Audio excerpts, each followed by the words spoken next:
अस्सलामुअलैकुम जी, कैसे हैं आप सब लोग? खैरियत से हैं? मैं उम्मीद करती हूँ आप सब खैरियत से होंगे।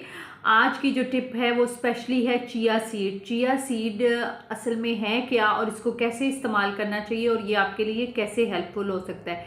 चिया सीड को आपने 1 चम्मच आप इसका डेली ले सकते हैं। जिन लोगों का वज़न ज़्यादा है, कोलेस्ट्रोल ज़्यादा है और ये कैल्शियम की कमी है, हड्डियां दर्द होती हैं, विटामिन डी की डेफिशिएंसी है, ये फुल ऑफ फाइबर है, फुल ऑफ विटामिन्स है।